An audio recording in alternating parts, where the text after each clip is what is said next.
Funny thing, yellow jackets can continue to sting you underwater. So. Yeah.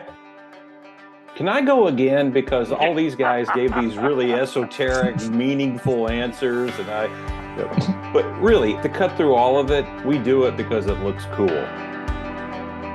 I need another drink.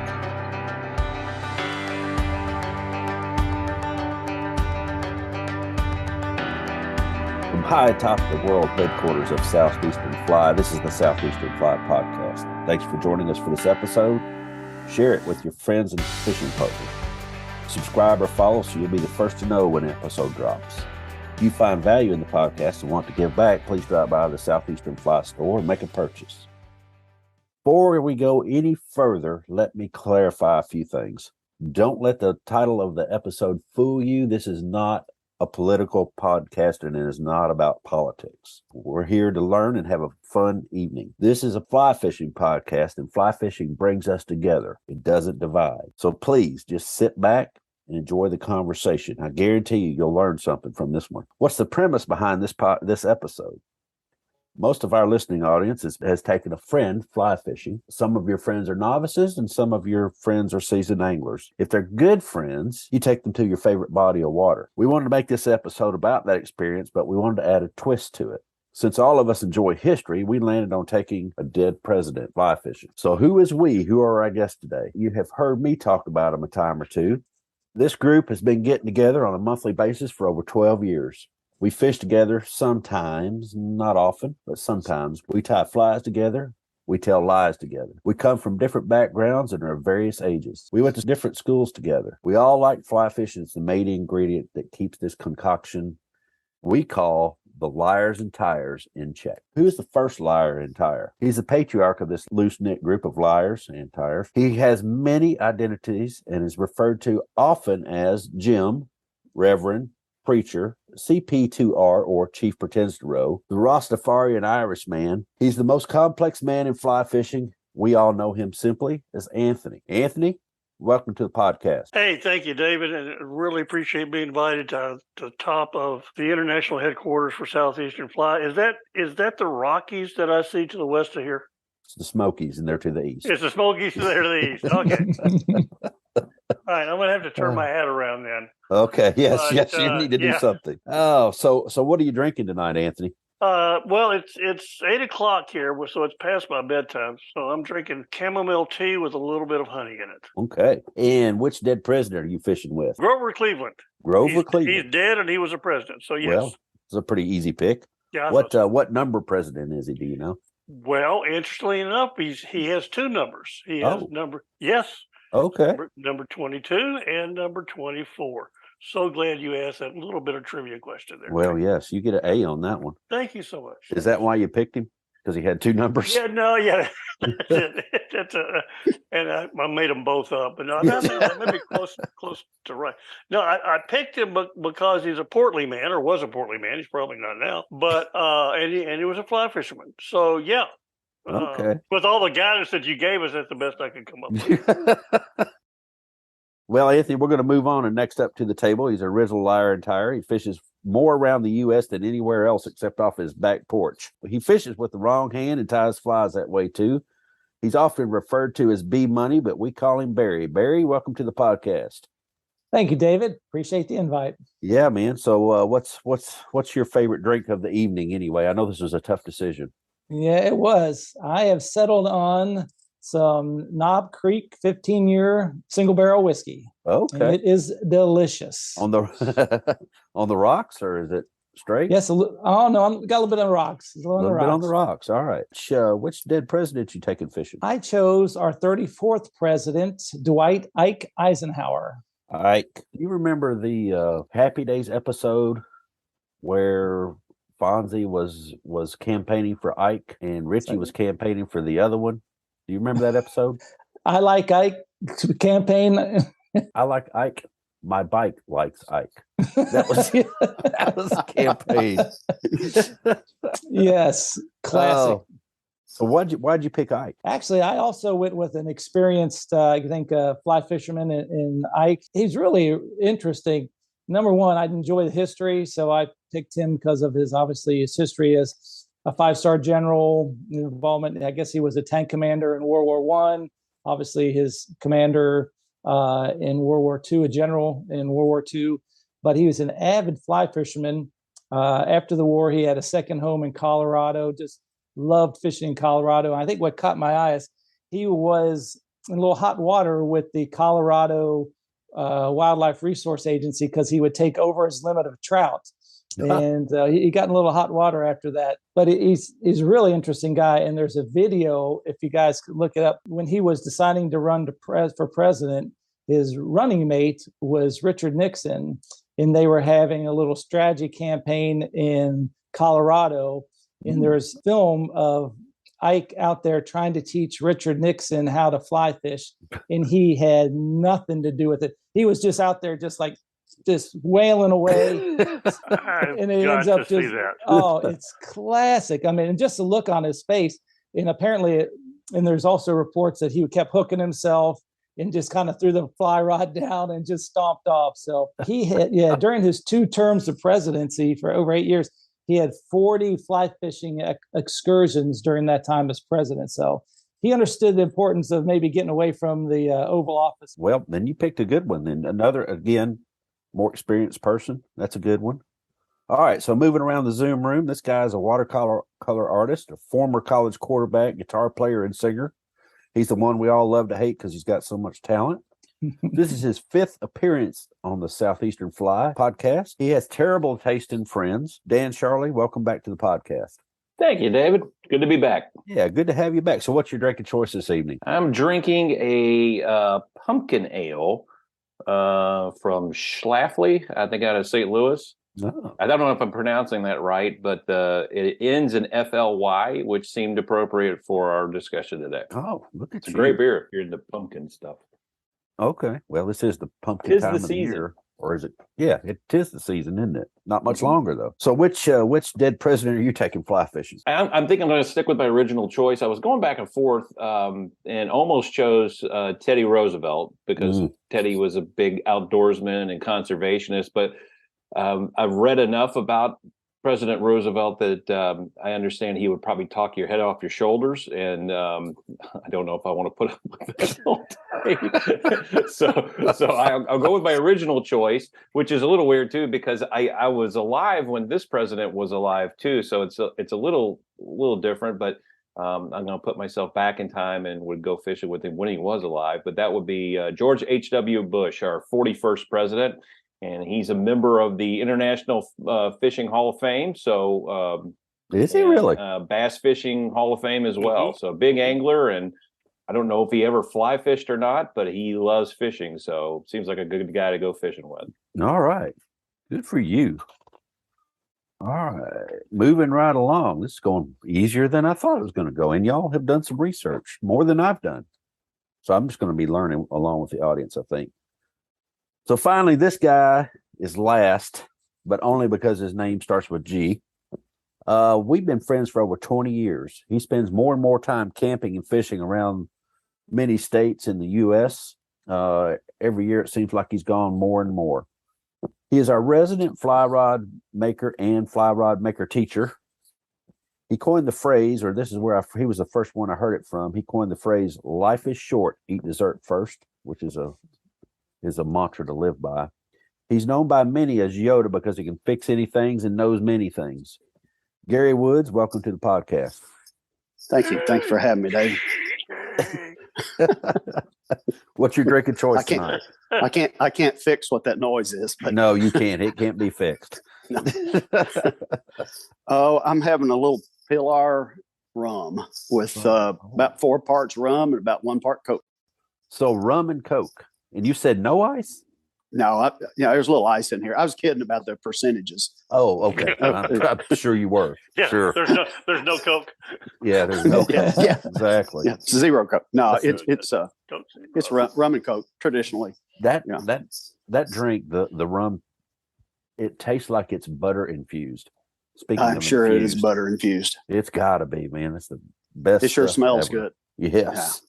And Dan, before you got on here, we were talking about I'm going to infuse some bourbon with bacon. That's my next experiment. So all right, we'll see how that goes. Gary, which dead president are you taking fishing? Thomas Jefferson, Thomas Jefferson, our third president. our third president. Our third president. Anthony, I think you were around whenever he was president, weren't you? I think I was. Yes. Yeah. Yeah. Do you remember him? I do remember him. Voted for him. He was a lanky fellow. Yeah. Was he? Okay. As were most people back then. Exactly. Wasn't a lot of food around. Not a lot of food. Gary, tell us why you picked him. Honestly, because we don't get enough fishing days in a year to fish with somebody that's boring. Yeah. And That's good. That's good. and he's extremely complex and interesting, and a great naturalist in his own right. And he was a fisherman, although I doubt a fly fisherman. He enjoyed fishing, loved the outdoors so much that he bought 820,000 square miles of outdoors in the Louisiana Purchase. I found that interesting. That's interesting. Because yeah. I'm thinking there's a lot of good water between Louisiana and Montana.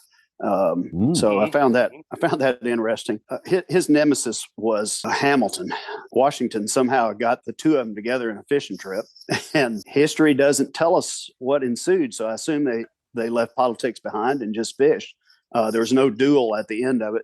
So I have to think that maybe that was probably pretty brilliant on Washington's part to get those two together in a setting that wasn't Washington or New York or wherever the capital would have been at that time, Philly or wherever it was. But anyway, he put them in a setting where the guard's down. They find more common ground fishing than they would have arguing over politics. So that's why I chose Jefferson. Well, let's get rolling. Let's start with Barry. So Barry, you said you want to go fishing. You want to go fishing with Ike. Where are you going to take him to fish? I'm going to take Ike to the Great Smoky Mountain National Park. Ooh, nice. Reason being, that's kind of where I fell in love with fly fishing. I think within a year of moving down to Tennessee from Ohio, me and my good friend from Ohio, Matt, did a backpacking trip in the mountains, and we were both learning to fly fish at the time and just had the greatest time.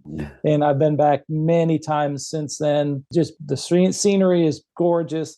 The trout are aggressive, but not big, but they're great trout. And just kind of like what I'd like to do is probably recreate that trip when we go to like Tremont and start fishing above the Cascades and Lynn Camp, come back, stay at the Tally Ho Inn, go to Joe's Barbecue for dinner, and next day go out to the kind of the East Fork Prong out by Elkmont and fish up in there, and that's where we backpack. So, and we were going to go in May. Yeah. And the May is the best time there because the wildflowers out on the trails are amazing. And at night, if you're back up there in the mountains, the fireflies just, it lights up the sky. It's one of my favorite places ever is the Smoky Mountains, and it's been a long time since I've been back there. But that's kind of where I would take Ike. Now you and I fished up that way, up in the Tremont area one time. We did. We went to the Cascades there on Lynn Camp Prong. Yeah, it was a day trip too. We got up early, did it all in one day. Yeah, we did. It was a great trip. We had fun. That was the day I stepped in the Yellow Jackets net. Yes. I've never seen you move that fast since. I don't think I've moved that fast since. And funny thing, Yellow Jackets can continue to sting you underwater. So just a little bit of trivia there. FYI. Good to know. Good to know. They're evil. Wisdom. Yeah. Yes, wisdom. That's right. Hey, Barry, is the Tally Ho still up there? It is. Cool. Yes. It's still locally owned, same family, I think, that owns it since the 50s, I believe. Still stayed in the same family. Have you ever stayed in that old section over there to the left? I have. Yeah, I have. Yeah. With the real old paneling and all that in it? Oh, yeah. I don't think it's changed since the 50s. I don't think it has either, but it was spotless whenever I was there. I mean, spotless. It's great condition. It's just a guy that still gives you, I think he fills out the reservations on a little 3x5 card, and that's his filing system. He's still got 3x5 cards there. Oh, that's awesome. Yeah. All right. So Barry's taking Ike up to the Smokies, up toward Tremont, and then up to Elkmont. It's got a couple of days of good hard fishing there and some camping thrown in. Let's move on to Yoda. So Yoda, you're fishing with Jefferson, and where are you taking him to fish? Well, ironically, middle prong of the Little River. Okay. All right. So, but up high for brookies. Okay. I I think TJ, I get to call him TJ Of because course we you fished did. together. Yes, because you fished together, right? Because we fished together. I think he would be right at home there, especially up high. It's certainly not my home waters. Fishing in the Smokies is where I always long to go. When I think about fly fishing, that's where my brain goes. And I don't go often. And don't ask me why, because I don't know. But when I think about it, Barry did a great job of describing fishing in the Smokies, but it's pure up there. And I like the old growth forest that you stumble into up in there. It's just pure up there to me. That's what fly fishing feels like to me up there. And I think he'd fit right in. I think that's a good way to describe it. So we got a couple of dead presidents running around in the Smokies so far. Yeah. Oh, all right. Well, let's see. No telling where Rastafari Man's going to take his. So let's see what Anthony's thinking. Anthony, you're taking Grover Cleveland. Who is from my recollection, from what you've told me, he is the 22nd and 24th president of the United States, these United States. Yes. So where are you taking Grover? Do you call him GC or do you call him Grover? What do you call him? I call him Grover because it goes back to our Sesame Street days, and it's just yeah, it's whatever. Anyway, I tell you what, I'm calling an audible on myself on this. I'm sitting here listening to all you trout purists talk about your pristine waters and taking them and fishing for trout, and they're not that big.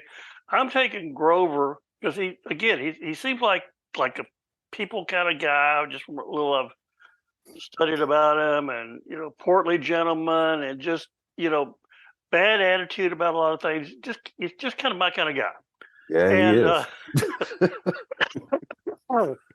is. Excuse me, short fuse. Yeah, all that good stuff. I'm going to take him to my very, very true home waters.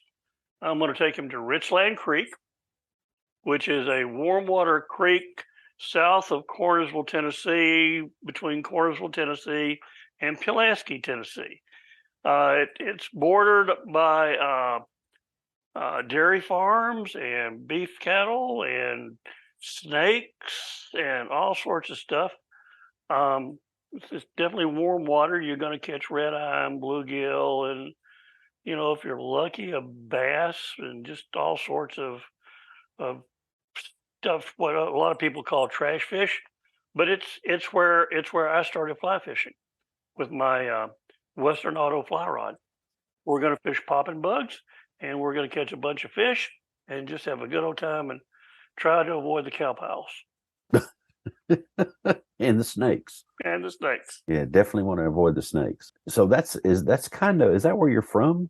Cornersville? Yeah. Down that area? Yeah. Originally, yeah. Okay. That's where your famous tractor ride was. That's where my famous tractor ride was. Yeah. Yes. Now that was a mountainous section. This is a more level section. Devote another podcast to just that. Yeah. Huh? Should devote another podcast to just that story. Just to ride the tractor down the hill. That's just so old. or maybe I'm so old. No. Yeah. That's not what TJ said. There's no maybe to that, is there? I'm just saying. Oh, all right. Well, we're ready to move on and ask Dan the same question. So you're going to fish with George H.W. Bush. And where are you going to take him? I just actually changed my mind, and I'm going to take him. another audible. We're out of control. Another audible. Omaha. He could probably take me. I should ask him where he would like to go, since he's in the Hall of Fame. He probably has a lot more connections than I do. But I'm going to push the limits of the Southeast just a little bit and go as far west in the Southeast as I think is allowed to happen here in this podcast, and take him to Heber Springs, Arkansas, and fish the Little Red River, and do so in the fall. Before the browns get on their reds, when they're in pre-spawn mode and eating, and especially at night, and I would take him up there and fish, and most importantly, I think I'd do that so he could fish with my dad. So I think that would be a treat for him. Although my dad would give him hell about raising taxes, so we had to avoid that from the conversation. As long as we focused on fishing, I think everything would be just perfect. Yeah, I think if more it was focused on fishing, everything would be a lot better. Throwing big streamers at night up there is a lot of fun. You may not catch anything, but if you do catch something, it's usually something you're proud of. Yes, yeah, we did that at your place up there, didn't we? Yeah. Tried. I don't remember catching anything. We were there in the summertime, I think, or did we go in the fall? I thought we went in kind of in the fall. Yeah. Oh, the leaves. Oh yeah, were it was a problem. In the fall then. So yeah, it that's was right. fall. Yeah. Well, generation was a problem. It was. Yeah. We won't talk about the people in the hot tub. That's a whole other story there. That's another podcast. Yeah. We still don't know who they are, but Right. all right. Well, so we know who everybody's fishing with, and we know where everybody's taking them. And if you noticed, everybody is going in the Southeast to fish in the Southeast. So that was one of the things that we made sure that we wanted to talk about there. So because you're Southeastern Fly, I just now got that. that's pretty cool, huh? Yeah. Not just another pretty face, Anthony. Good job. Yeah.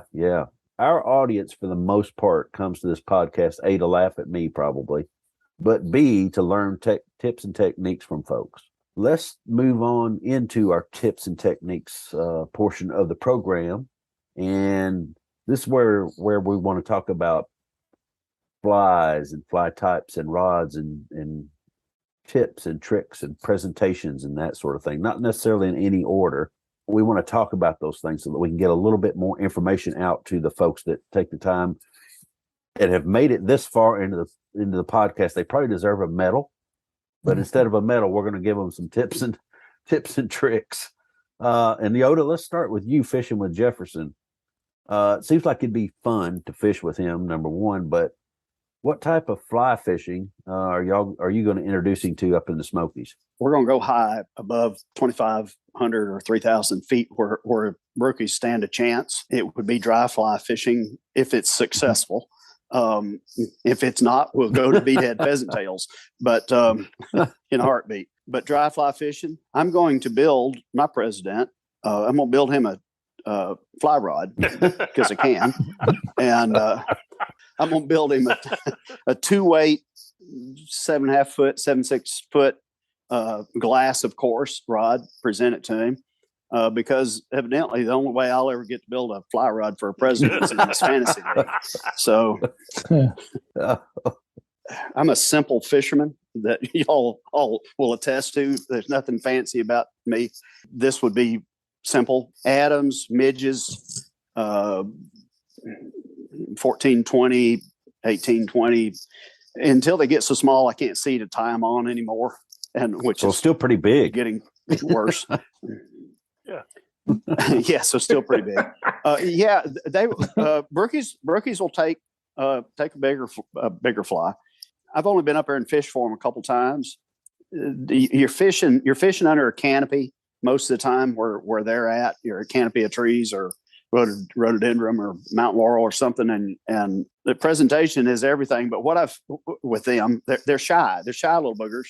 And you got to sneak up on them. Is the only way I've been able to catch them. And the only way I've had any luck up there is to get where water's falling off pretty well and actually casting into pools that are over my head that I can't see.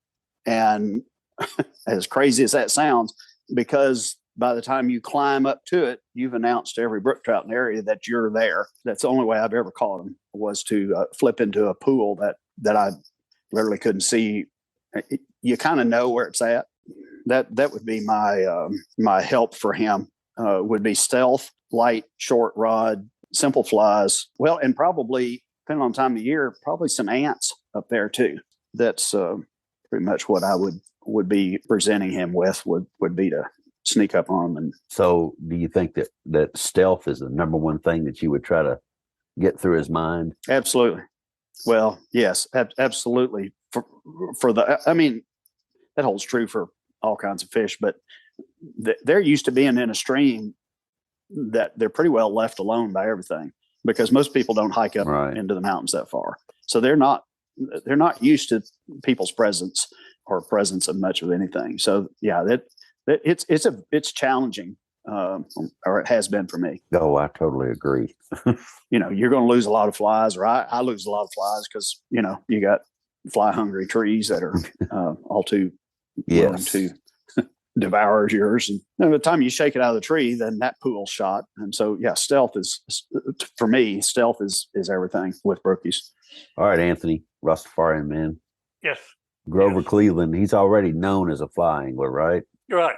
And you said Yeah. you're going to take him to Richland Creek? Richland Creek. Yes, I am. And how wide is that creek? 10 to 12 feet in places, 6 in other places. It'll run from, depending on time of year, waist deep to chest deep or down to knee deep.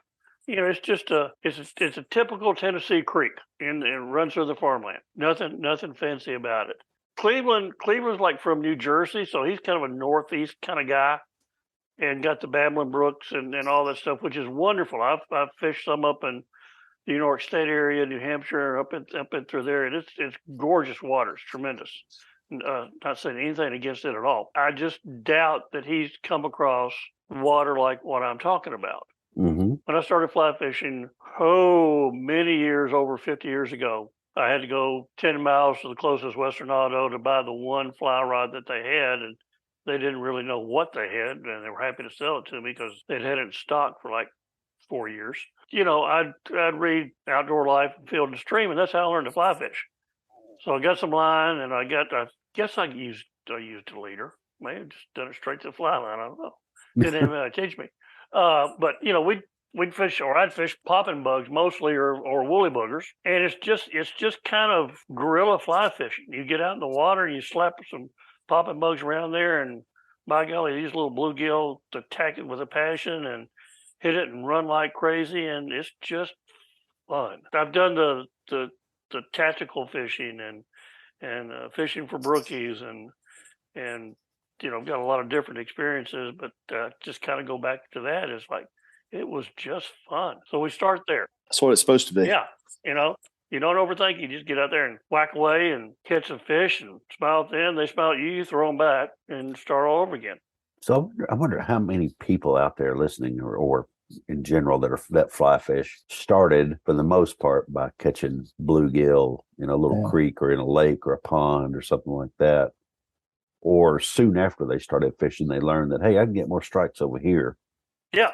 Doing this than I can wherever else I'm trying to fish. So I think that's a good plan. And you're going back to your roots, which is, I think that's always cool that you do that. So what type of rod are you going to give him? Cheap fiberglass, Eagle Claw is what I prefer. Uh-huh. And I've got my original rod that I bought these many years ago. And again, my choice was, that's a fly rod if you want it. Good luck to you. Yeah. I'm probably going to give him basically what I started with, which was an Eagle Claw, about 7.5 foot. Surprisingly, a 7 weight, which is way overlined for what you're fishing for. But again, your choice was this rod or no rod. It doesn't matter. They're short cast.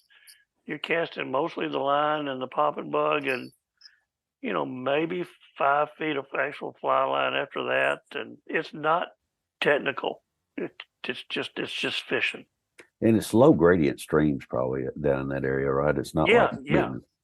So lots of flat areas, some riffles probably. Lots of flat, a few riffles here and there, and you fish it during the summer, and you're in tennis shoes and denim shorts or cutoff jeans, and that's how you go. Would you fish any crawfish patterns or anything like that, or just straight popping bugs? I start off with the popping bugs. I'd fish woolly boogers because I'm such a sophisticated angler now. Yeah, I'd probably do crawfish patterns.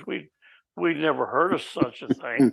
Now you could buy those little plastic crawfish and stick a hook in them back in the day. No, yeah, fun to cast. So you could have done that.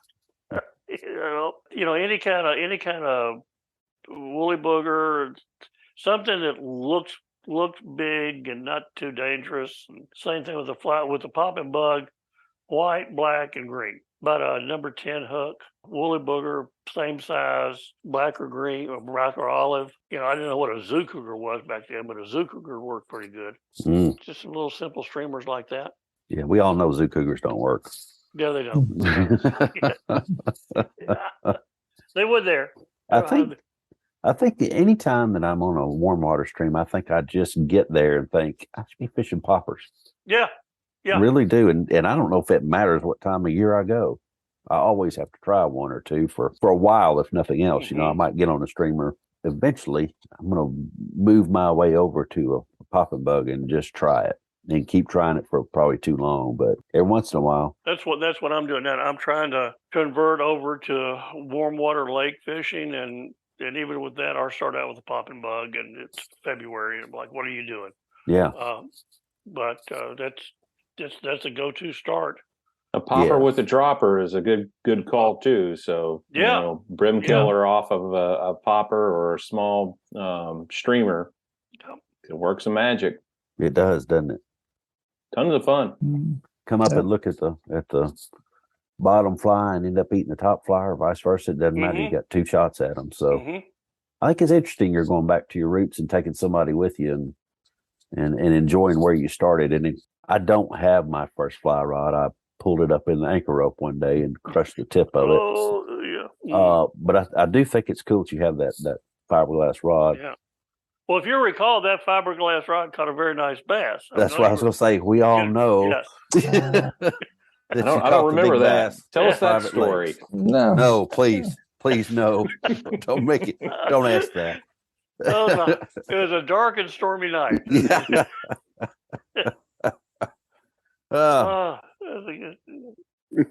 Yoda, oarman, and netman. He was netman. And yes, very much an encourager. and also the guy that just kept saying, "I don't believe you done that. I don't believe you done that. I don't believe you done that." I didn't. Well, we've all seen the pictures, so that's right. And I'm getting, Yoda's the best witness you can get. True. He doesn't lie near as much as the rest of us. No, not near as much. It's legit. Yeah, better. That's important too. That's important too. Pick your shots, right? Yeah. The other reason that I would take Grover Cleveland to Richland Creek is because I don't want to take him to my favorite place. But that's another story. Yeah. Okay. I'm not going there. I'm not going to go there. No, I'm not going to go there. Teleco. I'm not going to go there. I was going to say Mona boat ramp. Yeah, right. There we go. Calderwood. Calderwood Lake. We all know it's Calderwood. Go ahead and say it. Yeah. How long have we been talking? Is just now coming up, Calderwood? Yeah. Calderwood. No, it came up earlier, remember? I know, but not while you're recording. Well. Grover Cleveland would see that dam at Calderwood and say, "That's an old dam." He's a wise man. Yes. Oh my gosh. He's dead, But anyway. All right, Dan, we're going to move on from that. Dan, you got George H.W. Bush, and he would be the youngest president, and you would be the youngest of this group. What type of fly fishing are you going to do to introduce him to? Well, I think because of the river I chose and the time that I'm hopeful to go there would be in the fall. And I've had some of my best luck at night fishing there. So hopefully we'll get some good generation. Maybe the president can call ahead and dial that up. Yes. But we would fish at night, throwing streamers and try our luck at some of the big browns and maybe feeding just before they get onto the reds. So what about fly types? About what? The types of flies. Types of, I think said fly tights. Yes, we'd be wearing. It's cold. We would have tights on. Yes. I'm sure you would. We would probably. In my experience, is anything dark is typically your best bet at night. So big flies, bushy, dark, black. With a little bit of flash, maybe purple works really well. Maybe have a contrast in there. And weirdly enough, yellow has produced for me at night. I don't know particularly why. Well, but why the dark? The dark's counterintuitive to me. I don't get that. Yeah, dark because of the silhouette. I mean, if you're having any light whatsoever, if there's any moon out, or if there's some houses on the river that it will have spotlights on, having something that's a silhouette in the water seems to work better than lighter colors, except for some reason yellow. But dark colors are usually you go to, and it doesn't have to be anything fancy. I've used big woolly buggers to just some ugly streamers, put some marabou and some and some craft fur that, a little bit of flash. Typically, I like to use a sink tip, just because some of these flies will be a little bit bushy and takes a little bit of time for them to get wet enough to get below subsurface, especially if it's like a zook cougar or something like that. That deer hair, it may take a little bit of time. So a sink tip can save you some time there to get your fly in the strike zone. So it's a lot of just casting and stripping back. And the best thing about fishing at night is every cast that you have feels perfect. So you just think you're the world's greatest fly caster at night. So yeah. One thing I have learned though at fishing at night is make sure that the fly is actually periodically check your fly just to make sure it's still attached. That's good advice for a small man. That's strong right there, dude. And you don't have to, at night, you can use a little bit heavier tippet too. So you don't have to be so leader conscious. They're not that shy at night. They'll attack and they're looking to stock up on some protein for the spawn. And night fishing intrigues me, and I've done it. I've caught or knocked a bat out of the air night fishing into the boat. Yep. Caught a few things night fishing, but I don't feel like I've ever given it its true due, if you will, to see if I could really do it and come up with that great big fish that everybody's looking for. I need to do that. I just haven't done it. I've got a couple places I could go, and I just haven't done it yet. Other than fishing with y'all over there. I've fished around here at night some. There's a couple other places here around here that I really want to go fish, but just haven't done it. And I've always wanted to fish under the lights, like in Florida and that sort of thing at night for snook and that sort of thing. So at least for night fishing, especially if you're wading, the best bet is to be very familiar with where you're wading, and that can help a whole lot. So you don't step into something you don't want to, and put yourself in danger. So doing that can help out a whole lot. Some during the day scouting, even to try to figure out where you're gonna wade at night. If you're in a boat, it's a whole different story. But certainly, I think we would probably be wading. And since President Bush has passed on, I'm going to assume the rules would allow me to bring back dead relatives too. So I would bring back my uncle. Of course. There you go. Oh yes, absolutely. Uncle Art, who was an expert night fisherman and very opinionated about it. He would be an excellent companion to go along for our fishing excursion. Oh, absolutely. Yes. I don't think that damn dog, is he going to bring that damn dog? Uncle Art loved to fish at night. Caught a lot of big fish at night. Did he really? I don't think I knew that. Is that where you got your bug from? Yes. Yeah, that's what I figured. Okay. Well, let's move on to Barry here. So Eisenhower, he's an interesting person. It seems like if he didn't catch a fish, it seems like he'd make you do push-ups or run up a mountain or something. What type of fishing are you going to do? I'd just like to add, though, the only problem with night fishing is it cuts into your drinking time. So just add that. So I think Ike is he'd be wanting to catch some fish, and Gary did a good job of kind of explaining how to fish the Smokies. Just kind of, I would just kind of what's worked good for me. And typically I find the best time is like just like anywhere, it's in the spring and the fall is usually when it fishes the best. I would go, like I said, in May. I usually a 4-weight, 8.5 length rod. You only need a 4 5X tippet. Nothing. I mean, the water's pretty fast moving, so you don't have to worry too much about the tippet. But I do the kind of combination of what Gary talks about. I do a dry fly and a dropper. I'll use a yellow parachute Adams, I think, with a little beadhead pheasant tail tied about 18 inches off the back.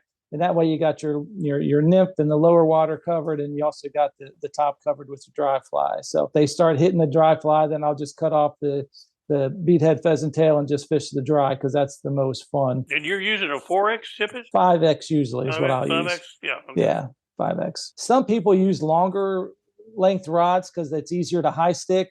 You'd like to keep the since you're not fishing long distances, it's kind of short pockets and pools, like Gary pointed out. You keep the fly line off the water. That seems to work kind of the best to help you with the float and less drag. Obviously Gary said you got to be stealthy. And you also got to keep moving. If you don't get a hit within 2 or 3 casts or drifts, you just want to keep moving up the river. And I think it's important you always fish upstream and drift the fly back to seems to have the most success that I've experienced. And it's really kind of neat about that area is you got to have faith. And that's when I kind of learned about, kind of brought as far as really fly fishing. You can't really spot the fish because the water's fast moving. They come out of nowhere. They're just so aggressive, and they just strike from underneath rocks. And if you got to convince yourself that they're in there. And once you convince yourself that there's trout in there and they're going to hit that dry, even though you can't see them, or you can't see them, a lot of places you can see the fish feeding. It's rare that you can see. Every once in a while in some of the calmer pools you can see a fish feed, but most of the time in the faster water you don't see them feeding, but they just fly out from the rock. And just watching a trout come out from underneath the rock and hit your dry fly is probably one of the coolest things that you'll experience fly fishing. Those are kind of a couple things that I would add to kind of what Gary said, but it's a lot of fun. You got to keep moving. You got to stay hidden and try to keep the fly off the water. The fly line off the water. And that seems to work well. I have to say that's a great description of what you're looking for. And you're right, you do have to convince yourself that there's a reason why I'm here. There's a reason why I'm fishing this type of water and looking at this float that I'm trying to get for this presentation. But I didn't realize how good Barry was at doing this until I fished with him. I think we went to what was the name of that trout fest over in remember going to Trout Fest that time, and I was tying. Then where I finished, we went up into the mountains, and he put on his hopper dropper or his dry dropper. I don't remember. I was probably fishing a number 10 thunderhead if I had to guess. But he whacked them that day. I mean, every time I looked up, he was hooked up. All of that information that was just given there, you might want to rewind that and listen to it again. Especially that part about believing that you're in the right place and that the fish are there and the fish are hungry and they're going to eat. You have to spend some time, good quality time, but you also have to keep moving. And Barry, I think there's a little bit of a judgment call there as to when to keep at it and then when to say, all right, I've done what I can do here and it's time to move on, don't you? Yeah, it is. And kind of that's a funny story because I've been fishing with my wife. And she put her in one place. She will not leave until she catches a fish. And she will cast and she will cast. And I've gone up 100 yards from where we started, and she stayed there the whole time. But eventually she does get a fish out of there. So, I mean, if there is something to be said with that, David. You're right. If you just stick with it, you never know what type of drift is going to get their attention and when they're going to strike. But I don't have the patience that she does. But you're right. If you don't get a strike within a couple, 3 or 4 drifts, you may want to move on. There's a lot of work fishing in the Smokies. You're hopping rocks, you're climbing, you're got some pretty swift current from time to time that you got to be careful. So you'll get a workout. So yeah, absolutely. And the slickest rocks anywhere. Yes.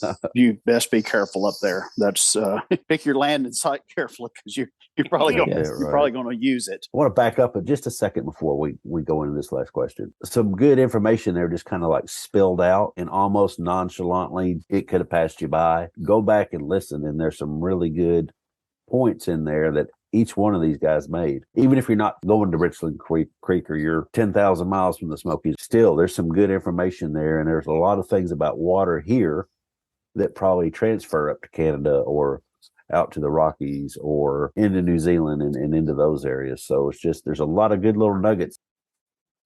So let's move on to the last question. And this question is more from me asking you for my own interest. And some of this I may have heard before and some I haven't. I think we all need to ask ourselves sometimes, why do I do this? We'll start with Dan and ask, why do you think you fly fish, Dan? I think I just love it. It's pretty stupid answer, but that's because I have to, I guess. I love I've always been a fisherman and grew up in a family of fishermen. My dad's the one that introduced me to fly fishing, and there's some of that goes along with it. It's something my dad taught me, and I want to make sure that I enjoy that, and I want to make sure that I continue to pursue it and expose my nephews and anybody else that I can influence on that too. But I love doing it. It's a challenging way to fish. It can be a frustrating way to fish, but the reward is always better. I feel when you're fly casting and fly fishing than it is with traditional means. So I just love it. I get you. Yeah, for sure. It's you're right. It can be frustrating. Sometimes if you're catching fish, even it can be frustrating because your casting isn't just right. Your presentation's okay, but you can feel, you feel like it needs to be better. You can put a lot of pressure on yourself. undue pressure that you don't need because we're supposed to be enjoying it. But I think everybody kind of wants to go out there and get a little better and a little better every time too. Yeah, I wish that for anyone who's new to the sport early on, it's rare that you'll have a whole lot of success right away. But I would hope that you stick with it because at some point soon it'll happen. You'll have one of those days where everything just seems to work, and then you really will be hooked for life. Yeah. Yeah. And then you get to spend all kinds of money on stuff. You've introduced yourself to a really expensive hobby. Yes. But you can get out there and do it for, like Anthony was saying earlier. I mean, he started with a $3 rod, which is probably a $300 rod nowadays, but a cheaper rod. Didn't know really a lot about what was going on, but then has progressed over 50 years and gotten pretty dang good at it, really. You think about all the big fish he's caught and all the, teaching grandkids to fish and that sort of thing. So, and I don't want to take his thunder away from him, but Anthony, why do you think you fly fish? I started at a time when I was trying to figure out who I was, and I was also reading a lot of Hemingway, and you can't read Hemingway and not want to fly fish. And, so it started from there, and then it was where I grew up. It was really kind of unique to run across somebody that actually did fly fishing. So I remember, and I've told this story to you guys before, the uncle that showed up in his Airstream from Washington State that came to visit my grandparents one summer, and it was my job to take him out to go fishing. And we look in the Airstream, and he's got all these really cool fly rods and salmon flies, and we just kind of made an immediate connection. I was like 14 years old, and I was fishing with worms and a bobber, and he was out there doing exactly what I described with my eagle claw. Is he was out there at this farm pond with all this equipment, just having the time of his life, catching bluegill and bass and that sort of thing, and enjoying that just as much as the salmon that he had shown me that he had caught up in Washington State.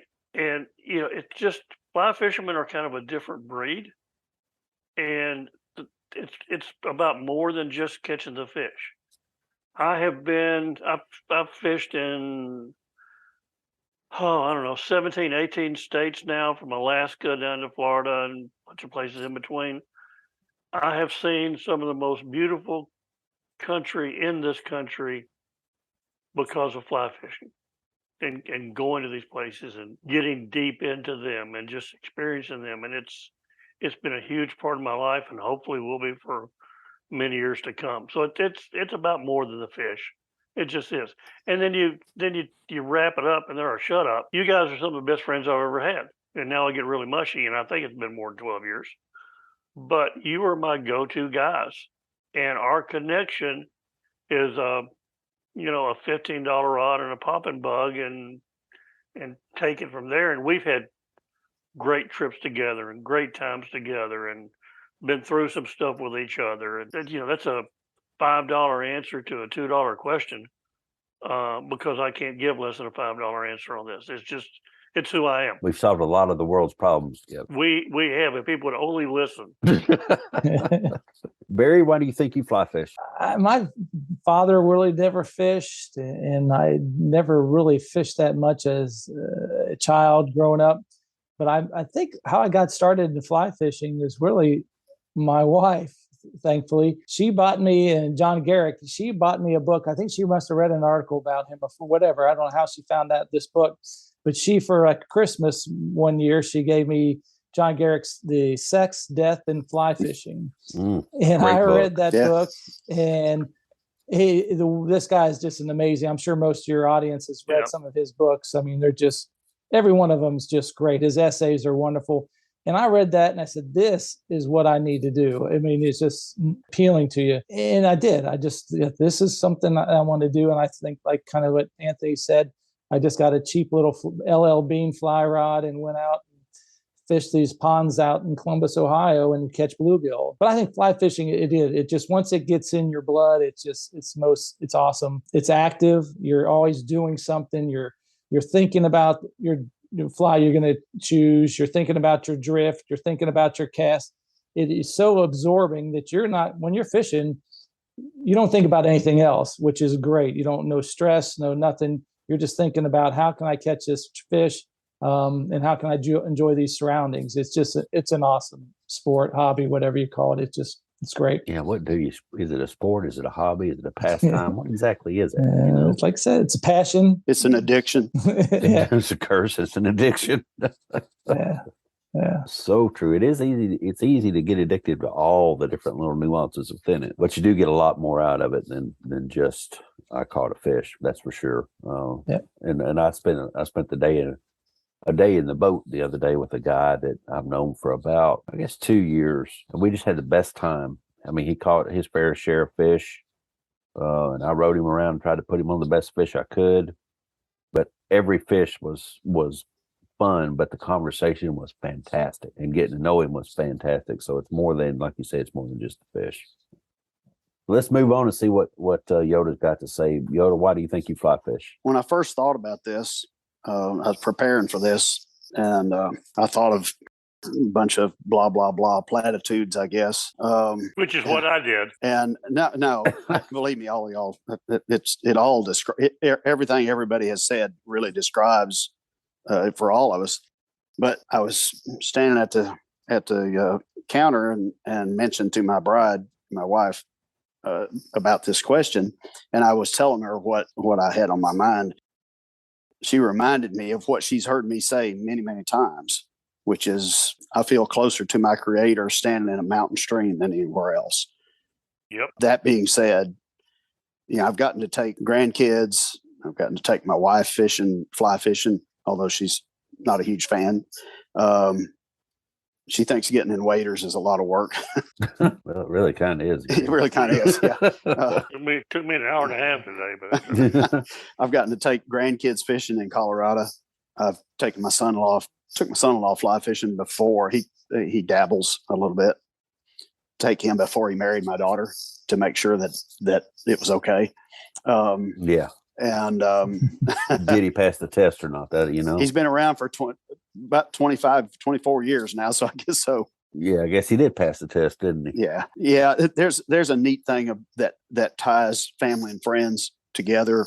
Friends becoming like family, family you choose, and there's something magic about it that is beyond my capabilities to put into words truthfully. That is, when I first started, I had fished a good portion of my life, and we were at LL Bean in Maine, and I told my wife, said, I think I need to buy a fly rod while I'm up here. And she said, oh, heck no. She said, that's a whole nother kind of fishing. And how many rods do you have now? And I said, no. I said, it's just like other fishing. It's just a little different. Well, I knew she was right. She knew she was right. And she could see me going down a whole new path and she's 100% right. All these years later, you start fly fishing, and the next thing you know, you're tying flies. Not that you have to, but you just do because it's part of the fun. Then you get the thrill of catching a fish on a fly that you tied, and you think you're something fantastic because you fooled a fish, and it just leads to so many other things, trips and fishing with your friends, and there's just a certain magic to it that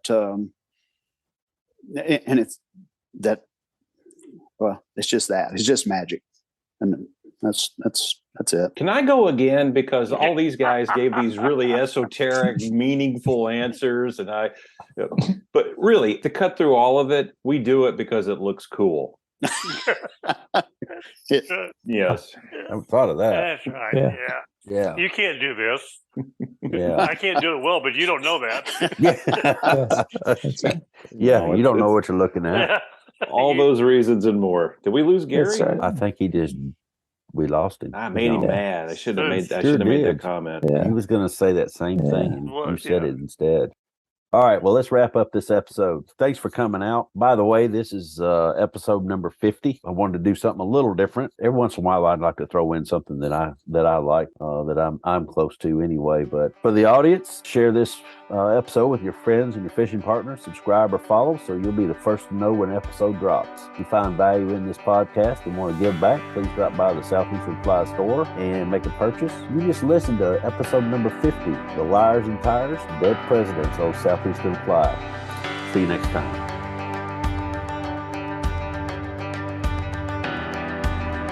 get our checks? We'll see you at episode 100. We're coming back. Coming back at 100. There you go. Live presidents. Which live presidents will take with us? Yeah. Only if I get my check. I want my check. Yeah, you're going to get it. I promise. Okay. All right.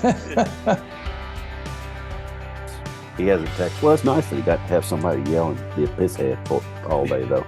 He said they fished all day, and that's what we did on the Vomit Bay float. The Vomit Bay float was exactly that. Mm-hmm. I bet they stopped by that little creek too. Probably. He said that they didn't see many fish, but you and I went. They were everywhere. We couldn't get them to bite because you kept throwing up. Yeah, well, that was what was getting them to come around, but they were full by the time they got there. Dave was in the back of the boat puking, and there's fish everywhere, and I'm doing what every good friend should do. I'm fishing. You okay back there? Hold it down. Yeah. Could you roll me over the other side? Yeah. I want to try that back. Here's a bear soaked towel for you to wipe your head with. I don't think it's legal to chum in Tennessee. Well, technically I was. Yeah, and that was funny. I don't think I had a beer all day long. No, you just got overheated. Yeah, that's what it was. Well, we better get started so we can get finished so y'all can go back to your Zoom calls at work tomorrow. So what's the premise behind the pot? I don't know. What's the premise? I lost my whole train of thought. Hold on. That's right. Oh, I remember what I was going to say now. That's good. Yeah, that's often helpful. That's right. I'll call National Weather Service and say, what's the turbidity? Turbidity forecasts are subject to change. Conditions may change without warning. This meeting is being recorded. Oh, whoa. He looks like a Rastafarian Scottish gorilla. That's right. That's kind of the look I'm going for. So yeah. Is it? Well, I believe you hit it tonight. I only wear this on special occasions. Changed my location last night about what, David? About 9:30, 10 o'clock. Yeah, I wish you had. Text you to Calderwood. Yeah. Yeah. I think all of us should say Calderwood. Yeah, Calderwood. Right. Calderwood. Take him to Calderwood. Calderwood in a tent. Calderwood. What could go wrong? Hey, look, Millard Fillmore. He's buried at Calderwood. Yes.